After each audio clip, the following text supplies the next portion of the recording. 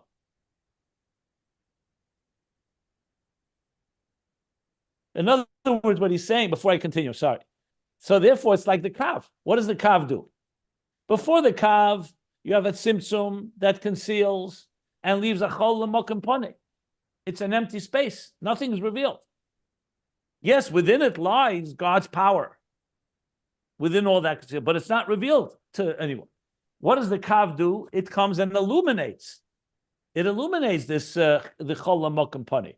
Yes, it doesn't illuminate it like it is before the tzimtzum. That's why it's a kav, but it's definitely a shining light in a dark place. So I think what he's saying is that's the sheresh hatam, why Eira Torah is called kav hamida, because it works exactly the same way. It's coming into a place of darkness and illuminating it.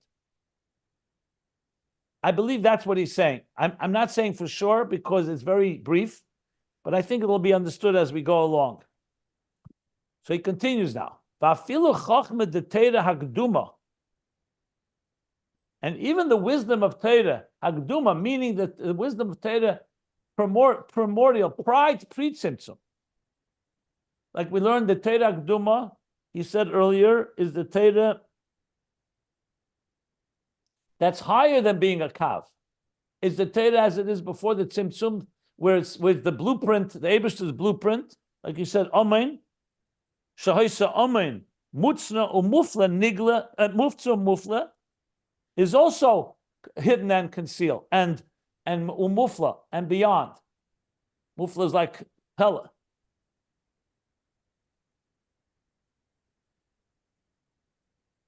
So what's he saying about Torah? That Torah reveals the secrets, and even the Chochma of the Torah that was initially was his Ayin, it was his handy, it was God's so-called God's we say Shashuyim is delights, but Ayin was his trusted one. We say Ayin is from the word like Ayin Esa Hadasa, that he educated us. It's like his protege. Shaisa Ayin Mutzno Mufla, and it was concealed and beyond. So also Nigla Be'er the Torah Niglas Lanu. When the Eibishter gave us the Torah, he's revealing to us the Torah, also that which was initially concealed. Meaning it was only God's Torah. Only God knew this Torah. He's giving us the Torah, he's revealing. So in Torah, the Torah haniglis lanu, like he said earlier in the bottom of page 405, the Torah that's revealed to us, rather on top of page 406, sorry, niglis lanu, that in this Torah he revealed to us these secrets. He brings this pasuk again. Megala amukis. He reveals the depths from within the darkness. Gam la'emik de'emik shebehelim de'atzmis ein sof. Not just revealing lower levels, but even the emik of the emik, the depth of the depth that's in the helim of atzmis ein sof, the Torah, which was God's personal entity that carries all of God's wisdom and God's will and everything within. So on its own, it's emik de'emik. This was all revealed when the Eibishter gave the Torah, and the Torah enters Seder Shtalshlus. It's revealing these depths. Lefisha b'chinas Chochma the Torah nikra Koach Mah. And why is this the case? Well, let me stop for a moment. Okay, so what did he add here? He added an explanation why he's comparing why the Torah is called Kav HaMidah. Because the Kav HaMidah is a light that's coming from Pri Tzimtzum that's illuminating darkness. That's what Torah does. Torah is Megala, called Megala Kol B'chinas Hestem V'Hest L'Cheshach Siseh. It reveals to us God's secrets, if you wish. God's most deepest secrets. That's what Torah is. And actually, if you think of it from the Lashon of Gemara, what did the Malachim say to Hashem? When Moshe came to receive the Torah, the Malachim said, Chem de Gnuza, this hidden treasure. He doesn't bring this expression, but it fits right in. Gnuza, this hidden treasure of yours, why are you giving it to the inferior human being, to mortal men? Tanei heichel shamayim.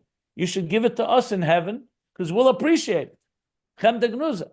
In other words, it was God's hidden treasure, his own.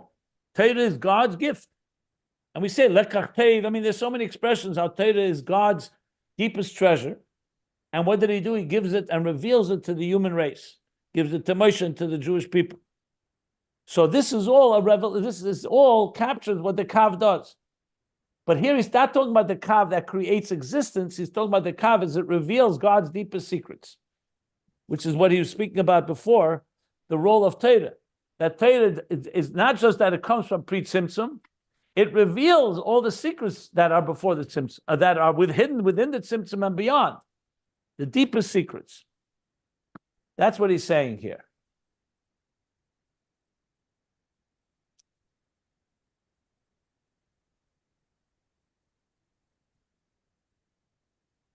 Now, why does Torah do this? Or how and why and how does Torah do this? That's what he's going to discuss now.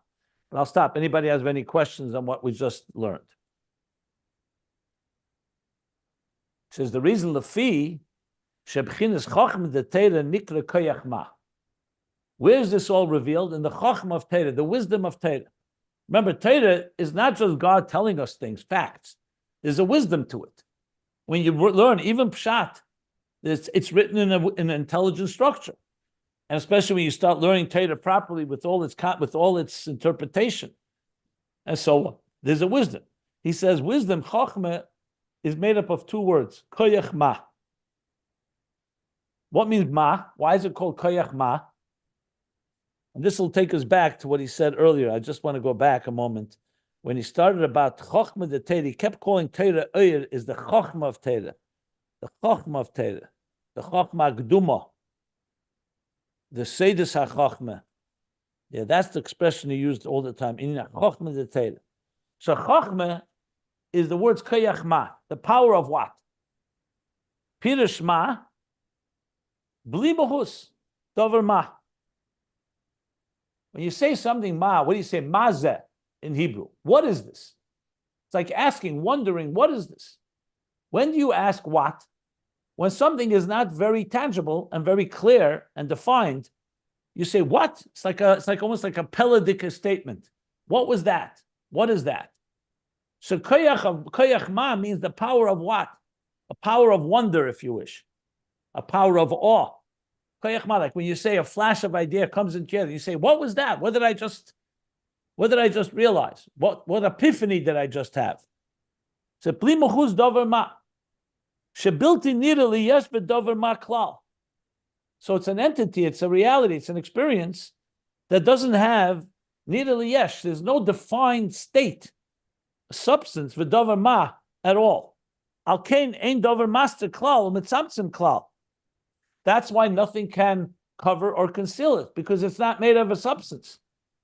An interesting explanation. In other words, you can only cover something that has substance. So if I take an object, and here I put it on the table, and I want to cover it up, I put something on top of it. But if the thing is ein dover ma, it doesn't have any substance, there's nothing that can conceal it. Being that the entity, in this case, Koach Mah, Chochma, is already in a state of utter bittul. So therefore, you can't cover it. I hope I'm reading it correctly, because this is a pretty powerful statement. I heard this once in the name of the Rebbe. The Rebbe said once about Bittul, that Bittul kenish bottle werden. You can't be mevatel Bittul, because the more you mevatel it, the more you eliminate it, the stronger it becomes. That's what its whole entity is made of, no substance. You can be mevatel something exists, you can diminish it.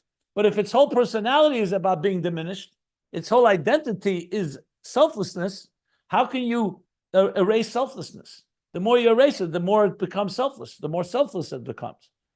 But he seems to be saying this about the Chochma of Chochma. Koach Mah, bli mechuz dover ma shebilti nirali yesh bedover ma klal. Al kain ein dover master klal mitzamtzim klal liyas b'chinas bittul b'mitzias b'tachlis. I believe that's what he's saying. So it's not just it's a matter of something that defies tzimtzum because it's beyond any level of concealment. Like we learned before, nothing is concealed before him, everything is revealed. He's basically saying the very concept of concealment is only shaykh in the world of Helam and Gili. Something exists, it's either revealed or it's concealed. But here you're talking about something that Bittul Mitzias B'tachlis. That's what it sounds like he's saying. I'm wondering myself if I'm reading it right, but I don't see any other way to read it, to be honest.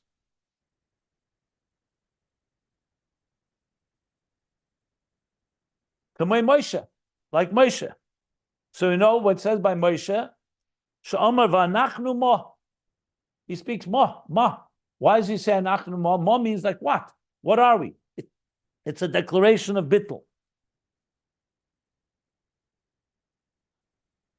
V'anachnu ma v'arin mahu. How does the pasuk go? The pasuk is a little different, I think. I'm trying to think how the pasuk is written. ואנחנו מו כי סלינו עולנו וארון מהו. So how does the Aron Mahu come with Anachnu Ma? What's the context? Because they complained against Moshe ואהרון. Moshe said, ואנחנו מו כי סלינו עולנו. I don't remember if it's the same pasuk, but I think it's the same inyan. וארון מהו. Well, we can look it up, I think it's in, let me see a second.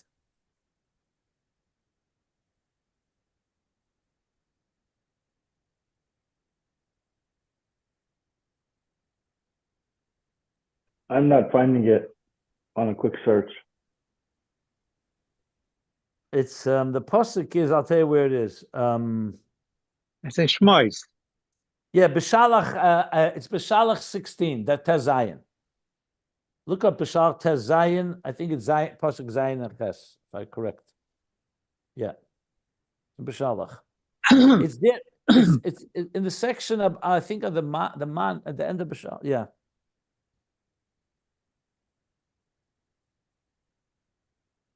What do you think the citation is? Anachnu Mo. The citation. Oh, וארון מהו. I said B'Shalach 16:7. Look at 16:7. Exodus 16:7 or B'Shalach. וארון מהו is in a different chumash. במדבר 16:11. I thought so. Yeah.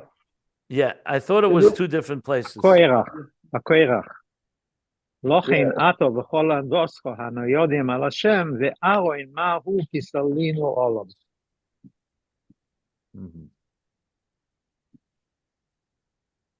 Let me just see something here. 1 second.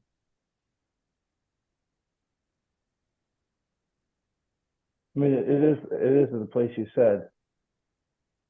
Not there? It is in Bashalach. Uvoker Barisam es Kvod Hashem, V'shamu es Seichem al Hashem Nachnu Ma, Ki Talunu, basically because we complained. He complained about us. Ki Talinu Aleinu. Moshe is telling them that we are Ma. Why are you complaining about us?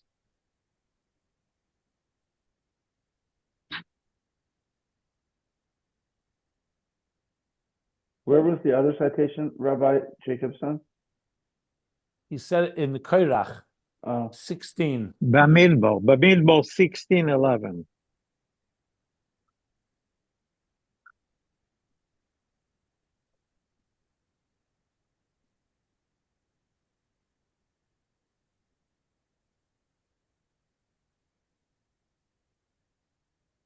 Yeah.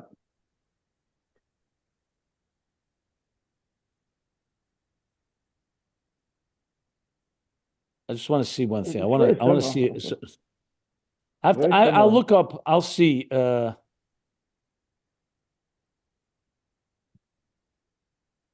he connects it to is interesting. Okay.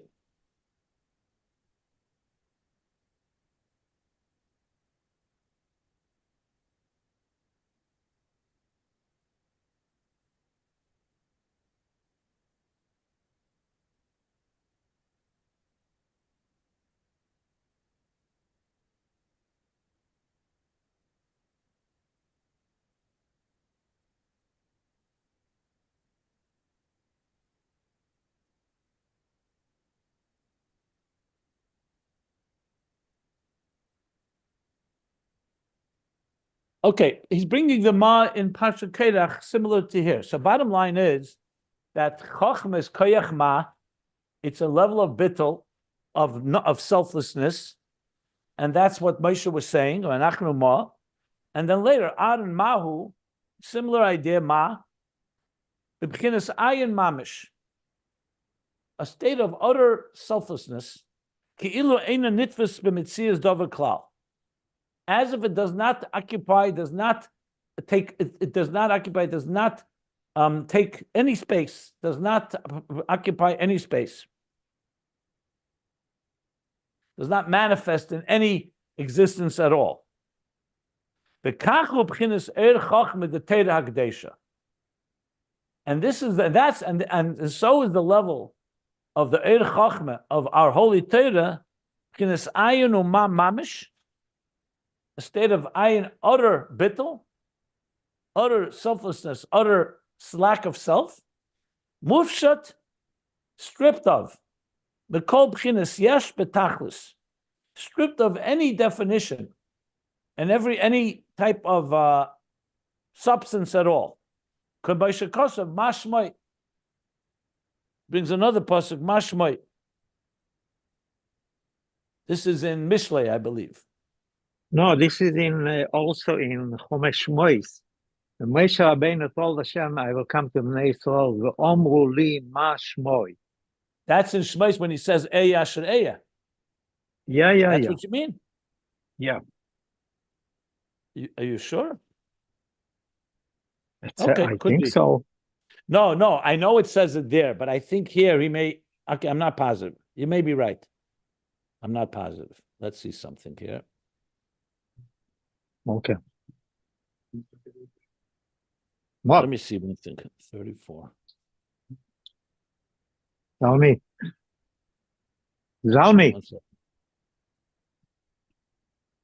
Put yourself on mute. Okay, 34.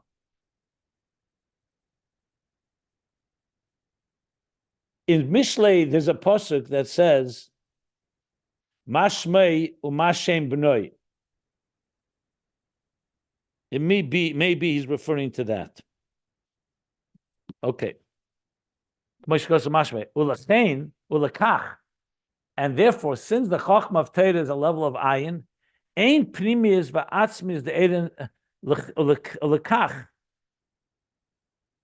Ein primis va'atzmis de'eden sof sheda. The inner and core of Ein Sof does not reside except only rak b'tchinas Ayin, only in a state of Ayin. If you want to have the core and primis, it has to be in a state of utter bittul. The nikra Koach Mah de Chochma. And that's what's called the Koach Mah, the power of Bittul, of Ma, of Chochma, the Torah, Dafke. K'mesher Kosev, Hashem Kenoni, Reishis Darkei. Which we know it refers to Torah. Okay. This is, of course, going to be a whole topic of its own as he continues to explain, but it's very clear here that he is now going deeper into Torah to explain that Torah is different than anything else in existence because it's utter bittul. So I'm going to stop here simply because of time limit. And we're going to learn more of this as obviously as we go on, explaining why Torah is this level of utter bittul and therefore its tzimtzum has no effect on it. Is he saying that the Torah itself has no bittul, or in order to channel this light of Torah that is lo naga b'tzimtzum, it's not affected by the tzimtzum, you have to have bittul? Or maybe he's saying both.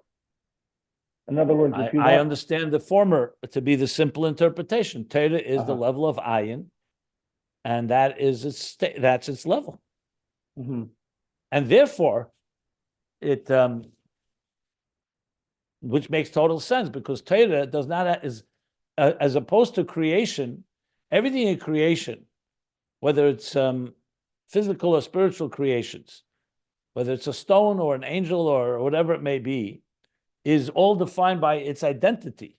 Torah is nothing but Hashem's will or Hashem's wisdom. It's basically all it is a vehicle for Hashem, for God, which we'll see as he explains it. But right now, that's what he said so far. And that's why he says it's the Kav Amidah, Omen Mutzno Mufle, okay, Mutzno completely that. The key thing with Torah is that God reveals to us this level of Ayin and Bittul of Torah. And that's what's manifest, that we have within our existence something that is complete Bittul. But let's see how it develops as he continues teaching it. But right now, I'll stop here.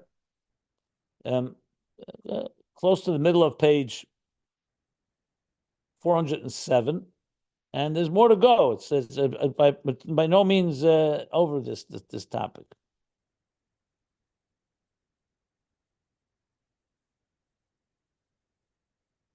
Yeah.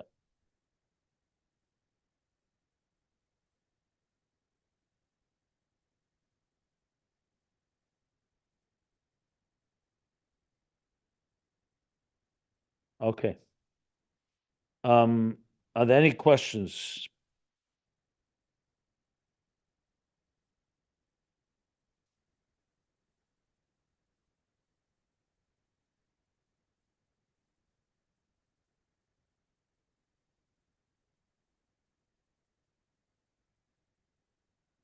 No questions?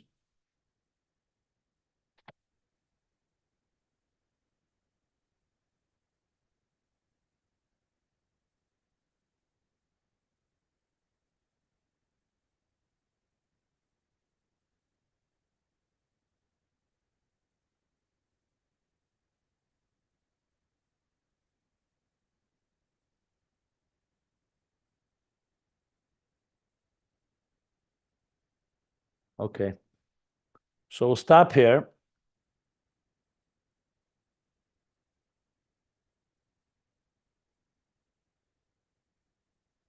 Middle of page 407. This, let me dedicate the class. We were dedicating the class. Remind me the name. I keep forgetting the name.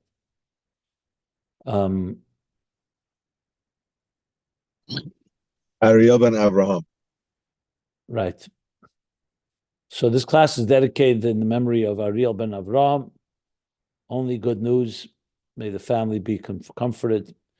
And may we only celebrate Simchas and Mashiach coming and the reunion with all the neshamas that were taken Amen. from us. Amen. Amen.